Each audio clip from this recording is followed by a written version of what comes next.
আজকে আমার আলোচনার বিষয় পর্নোগ্রাফি দেখলে গোপনাঙ্গের মাথায় লালা বিজলা আসা।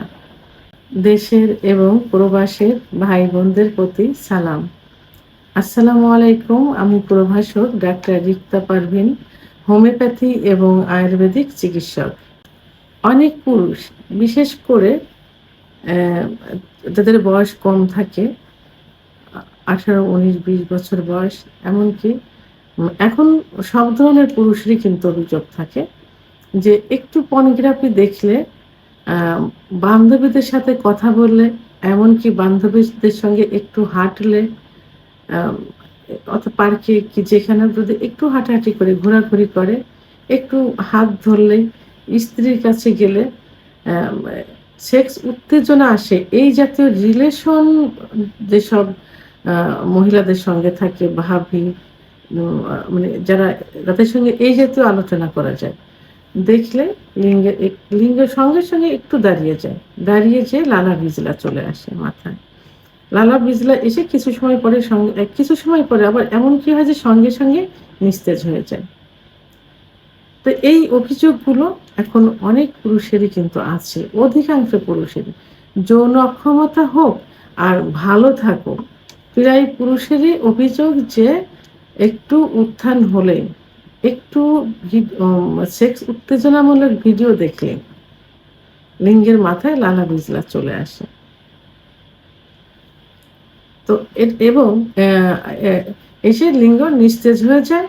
আবার কারোর অভিযোগ থাকে যে স্ত্রীর কাছে গেলে, পার্টনারের কাছে গেলে তখনই দেখা যায় যৌনিক স্পর্শ মাত্র অথবা ভিতরে ইন করার 30-40 সেকেন্ডের মধ্যে বীর্যপাত হয়ে যায়।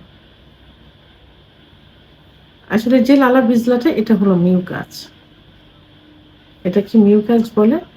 এই মিউকাসটা সাধারণত যাদের উত্থানজনিত সমস্যা থাকে এবং দেখা যায় যে লালা বিজলাটা প্রথমে এসে নিস্তেজ হয়ে যায়, অথবা নিস্তেজ না হলেও যদি সহবাসের উদ্দেশ্যে যাওয়া যায়, তখন এই প্রবেশ আগে অথবা প্রবেশের পরে বীর্যপাত হয়ে যায়।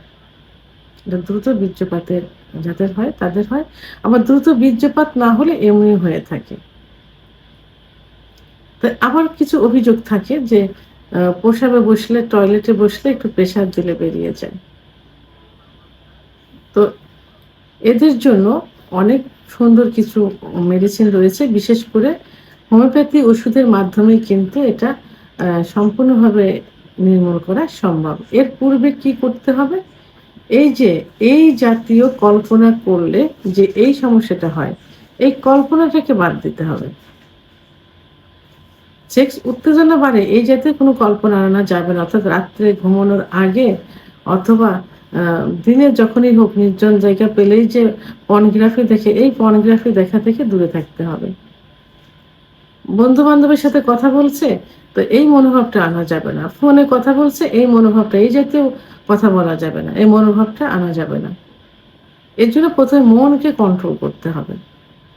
অর্থাৎ ওই মুসলমান হলে অবশ্যই 5 ওয়াক্ত নামাজ পড়ার চেষ্টা করতে হবে, পাক পবিত্র অবস্থায় থাকতে হবে, দোয়া দরুদ পড়তে হবে। অন্য ধর্মের হলে তাদের নিজস্ব ধর্ম রীতিনীতি অনুযায়ী চলতে হবে, তাহলেই কিন্তু এটা সম্ভব। তো এটাতে কি হবে, আপনার ওইভাবে দেখা মাত্রই উত্থান হবে না এবং আস্তে আস্তে কন্ট্রোলে চলে আসবে। আমি আজকে এই বিষয়ে 3টি মেডিসিন নিয়ে আলোচনা করব, হোমিওপ্যাথি 3টা মেডিসিন। তো এই 3টা মেডিসিন খেলে কি হবে, আপনার এই যে লালা বিজলাটা বন্ধ হয়ে যাবে এবং এর কারণে যে দ্রুত বীর্যপাত হচ্ছে, এই বীর্যপাতটা ঠিক হয়ে যাবে। তো প্রথমে যে মেডিসিন বলবো সেটা হলো কোনিয়াম। এখানে কোনিয়াম অনেম দিয়ে শুরু করতে হবে। প্রথমে কোনিয়াম অনেম, এই ওষুধটি 2 ফোঁটা জিহ্বার উপর দিয়ে সকালে এবং দুপুরে সেবন করতে হবে 7 দিন। 2 ফোঁটা জিহ্বার উপর দিয়ে সেবন করতে হবে সকালে এবং দুপুরে 7 দিন। এরপরে যে মেডিসিন বলবো সেটা হলো সেলিক্স নাইগ্রা। সেলিক্স নাইগেরা। সেলিক্স নাইগেরা যাদের এই যে এই সমস্যাটা আছে, লালা বিজলাটা বেশি পরিমাণে যাচ্ছে, যে নিস্তেজ হয়ে যাচ্ছে, আবার প্রসাব টয়লেটের সঙ্গে যাচ্ছে, তাদের জন্য খুব ভালো কাজ করে থাকে। সেলিক্স নাইগেরা মেডিসিন সম্পর্কে কিন্তু অনেকেরই ধারণা আছে, যাতে দ্রুত বীর্যপাত হয়ে যায় শুধুমাত্র এই মিউকাস যাওয়ার কারণে, যাতে এই সমস্যাটা বেশি হয়, তাদের ক্ষেত্রে এটা ভালো কাজ করে। ওষুধটি 10 ফোঁটা ঠান্ডা পানি সহ দিনে 3 বার সেবন করতে হবে, খাবার আধা ঘন্টা আগে অথবা আধা ঘন্টা পরে। অন্য যে মেডিসিন বলবো সেটা হলো agnus castus. Agnus castus mother tincture. আমি প্রত্যেকটা ভিডিওতে বলে থাকি, অ্যাগনাস কাস্ট সম্পর্কে কিন্তু সবারই কম বেশি ধারণা আছে, যাদের হোমিওপ্যাথি ওষুধ সম্পর্কে ধারণা আছে এবং যারা হোমিওপ্যাথি অনুরাগী। অ্যাগনাস কাস্ট যৌন অক্ষমতার জন্য খুব ভালো কাজ করে থাকে। বিশেষ করে সব ধরনের যৌন অক্ষমতার কিন্তু সব মেডিসিনের সঙ্গে অ্যাগনাস কাস্ট দেওয়া যায়। ওষুধটি 10 ফোঁটা ঠান্ডা পানি সহ দিনে 3 বার সেবন করতে হবে, খাবার আধা ঘন্টা আগে অথবা আধা ঘন্টা পরে। সেলিক্স নাইগেরা এবং অ্যাগনাস কাস্ট ওষুধটি 1 মাস থেকে 3 মাস পর্যন্ত সেবন করা যেতে পারে। এরপরেও আশানুরূপ রেজাল্ট পাওয়ার জন্য 6 মাস পর্যন্ত সেবন করা যেতে পারে।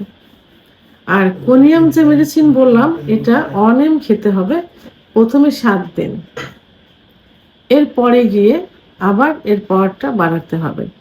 তো আপনারা এর জন্য আমার সঙ্গে যোগাযোগ করবেন। ভিডিওর স্ক্রিনে লাস্টে 58 নাম্বার আমার পার্সোনাল নাম্বার এবং হোয়াটসঅ্যাপ নাম্বার, এই নাম্বারে যোগাযোগ করবেন। পরবর্তী মান্থে কোনিয়াম কিভাবে খেতে হবে আমি জানিয়ে দিব ইনশাল্লাহ।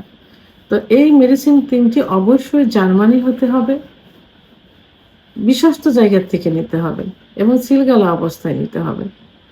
কারণ হোমিওপ্যাথি ওষুধ সব দেখতে কিন্তু একই রকম, কোনটা দেশি, কোনটা শুধু স্পিড, কোনটা জার্মানি, ইন্ডিয়ান, বোঝা খুবই কঠিন। তো আপনাদের সব থেকে ভালো হবে যে ডাক্তারের পরামর্শ নেবেন, সেই ডাক্তার থেকে ওষুধ নেওয়া। কারণ ডাক্তার নিজের ক্যারিয়ার বজায় রাখার জন্য হলেও সর্বোচ্চ ভালো ওষুধ দেওয়ার চেষ্টা করবেন। ভিডিওটি সম্পর্কে যদি কোনো মতামত থেকে থাকে অবশ্যই কমেন্টসের মাধ্যমে জানাবেন। আর ভিডিওটি ভালো লাগলে লাইক, কমেন্ট, সাবস্ক্রাইব করে আমার সঙ্গে থাকুন। আল্লাহ হাফেজ।